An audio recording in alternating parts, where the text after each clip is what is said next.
In a small, quiet town, life for Mary, a beautiful 19-year-old girl, had always been simple yet challenging. The daughter of a once prosperous family, she had grown up in a world of comfort and love.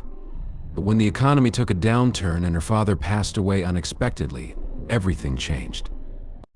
The family business collapsed, leaving Mary, her mother, and her older brother Tom in financial ruin. Tom, 22 years old, was studying business administration, determined to make something of himself and restore the family's fortune. But without financial support, his education was in jeopardy. Mary knew she had to do something. She couldn't bear the thought of Tom giving up on his dreams. So she put aside her own aspirations and began looking for work. Jobs were scarce and opportunities were few, but Mary was determined. She scoured the town, knocking on doors and asking for any work she could find. Her beauty often drew attention, but it was her resilience and determination that truly set her apart. One day, Mary heard of a job opening at the mansion of a wealthy young heiress, a 25-year-old woman named Abigail. Abigail was known throughout the town for her wealth and her beauty. She had everything anyone could ever want: luxury, power, and influence. But she was also known for her arrogance, selfishness, and a deep-seated pride in her long, flowing auburn hair. Despite her reservations, Mary applied for the position, knowing that the pay would be enough to keep her family afloat and allow Tom to continue his studies. Mary, determined to secure the job and help her brother, arrived at the grand mansion. As she was escorted into the opulent sitting room, she felt a mixture of awe and apprehension. The luxury surrounding her was unlike anything she had ever seen. Moments later, Abigail entered the room, her presence commanding. She was as beautiful as the rumors had suggested, with her long auburn hair cascading down her back. Abigail looked Mary up and down, her expression unreadable.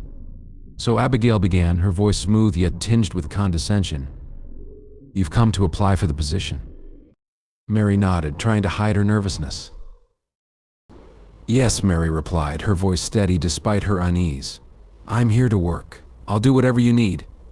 Abigail raised an eyebrow, clearly unimpressed. "Whatever I need," Abigail echoed, almost mocking. "And what exactly can you do? Do you have any qualifications? A certificate in cooking, perhaps? Or maybe some experience as a personal assistant?" Mary hesitated, feeling the weight of Abigail's scrutiny. "No, I don't have any certificates." It's Mary admitted, her voice quiet but honest, "but I'm a hard worker. I learn quickly, and I'll do my best to meet your expectations." Abigail narrowed her eyes, clearly dissatisfied with the answer.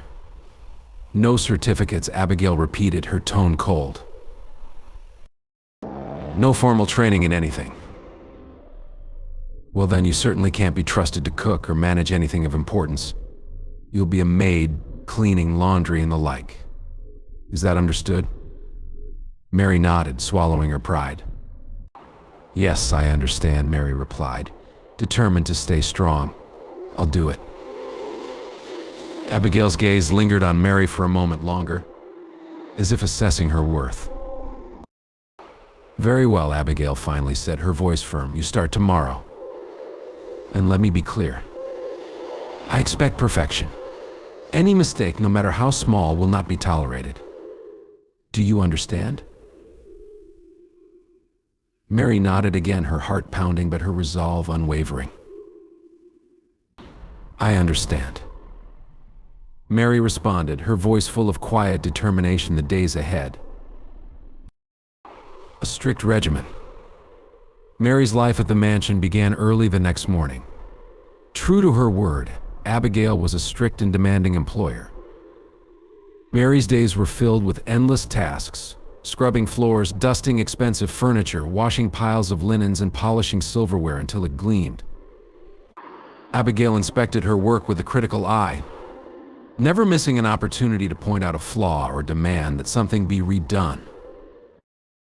But Mary endured it all. She rose before dawn and worked tirelessly until late into the night, her hands raw and her body aching. She never complained, even when Abigail's criticism stung, or when exhaustion threatened to overwhelm her. Every day she reminded herself of why she was there. Tom's future depended on her. Despite the grueling work, Mary remained determined. She pushed herself harder, learning the routines of the mansion and mastering her tasks with speed and precision. Abigail noticed the improvement. But rather than praise Mary, she only increased her demands, pushing Mary to her limits. One afternoon, after Mary had spent hours scrubbing the marble floors of the grand hallway, Abigail called her into the drawing room. "Mary," Abigail said, her tone as cold as ever. "I've noticed that you've been working hard, but hard work isn't enough. This is my home and it must be perfect. Do you understand?" Mary, her hands still trembling from the day's labor, nodded. "Yes, I understand," Mary answered, her voice steady. Abigail's eyes narrowed as she studied Mary's face. "Good," Abigail responded curtly. "Then you'll have no problem taking on additional tasks. From now on, you'll also be responsible for maintaining the garden. It's in a dreadful state, and I expect you to have it looking perfect by the end of the week." Mary felt a surge of fatigue, but she didn't let it show. "I'll do it," Mary replied, determined to prove herself. Abigail's lips curled into a faint, almost mocking smile. "We'll see," Abigail said dismissively. "Now get back to work." Mary left the drawing room with a heavy heart, but she didn't allow herself to dwell on the difficulties ahead. She had faced challenges before, and she would face this one too. As the weeks passed, Mary's beauty and grace became more apparent, even under the strain of her demanding job. Despite her exhaustion, she remained poised. Her long raven black hair always neatly tied back, and her blue eyes as bright as ever. Guests at the mansion began to notice her, sometimes even complimenting Abigail on her charming new maid. These remarks did not sit well with Abigail. She had always prided herself on being the most beautiful woman in any room. And now, to her horror, her maid was drawing more attention than she was. The tension in the mansion grew thicker with each passing day. Mary, despite her humility and tireless work, couldn't help but notice the increasing coldness in Abigail's demeanor. The once subtle hints of jealousy had now turned into a palpable resentment. Abigail could barely stand to be in the same room as Mary, her envy boiling over with every compliment the guests paid to her charming maid. One afternoon, after a particularly grueling day of cleaning and attending to Abigail's numerous demands, Mary was summoned to the drawing room. As she entered, she could feel the weight of Abigail's glare. "Mary," Abigail began, her voice deceptively sweet, though the malice was unmistakable. "I've been thinking." Mary looked up, unsure of what to expect, but bracing herself for whatever was to come. "I've noticed," Abigail continued, her eyes narrowing as she looked Mary up and down, "that you've been getting quite a bit of attention lately. More attention than I care to tolerate." Mary remained silent, her heart beginning to race as Abigail's words sank in. "This isn't a situation I can allow to continue," Abigail stated coldly, "so I'm giving you a choice.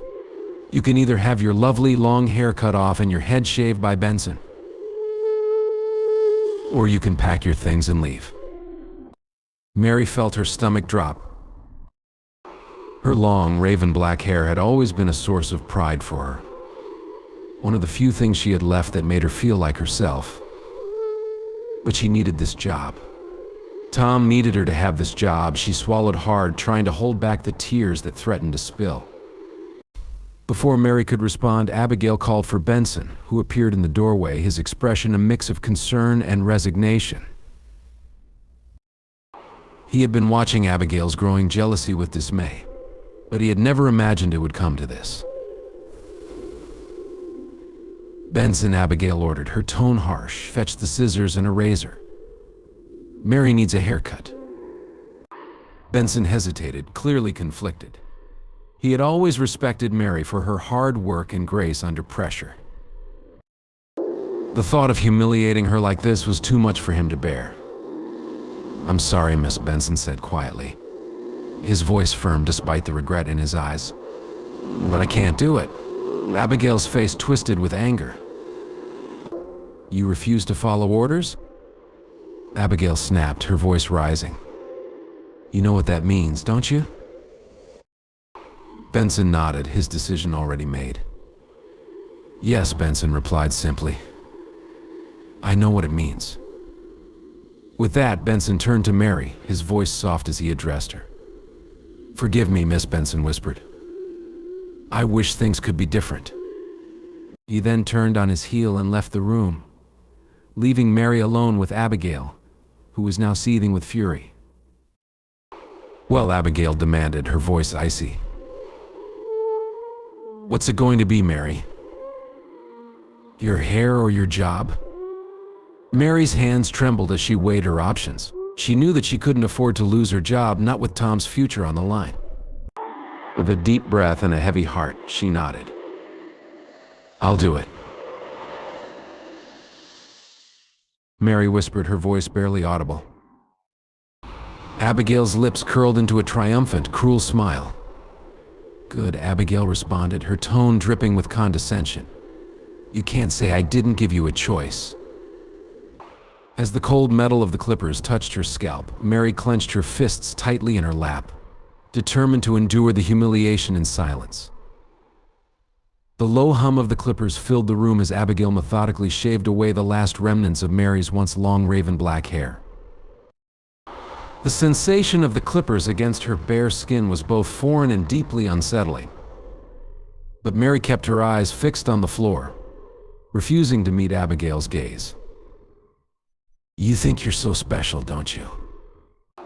Abigail sneered, her voice dripping with venom. "All those compliments, all that attention. But look at you now. Who's going to admire you like this?" Mary bit down on her lower lip, feeling the sting of Abigail's words, but refusing to give her the satisfaction of a response. "I hope you understand," Abigail continued, her tone condescending. "This is what happens when someone forgets their place. You're just a maid, nothing more." Mary finally looked up, her blue eyes flashing with defiance, despite the tears still glistening on her cheeks. "Is that what you think?" Mary asked, her voice steady, despite the quiver of emotion behind it. "That cutting my hair will break me?" Abigail paused, the clippers hovering just above Mary's head, surprised by the unexpected boldness. "You may have taken my hair," Mary said, her voice growing stronger with each word, "but you'll never take my dignity." Abigail scoffed, finishing the last stroke with the clippers, and then tossed them aside with a huff. She stepped back, admiring her work with a smug smile. "We'll see how much dignity you have left when everyone sees you like this." Abigail muttered under her breath. But the seed of doubt had been planted. Mary stood up slowly, feeling the cool air against her bare scalp. She gathered her strength, lifted her chin, and turned to leave the room without another word. As she walked away, she could feel Abigail's eyes on her back. But she didn't care. She had faced the worst. And though she was physically altered, her spirit remained unbroken.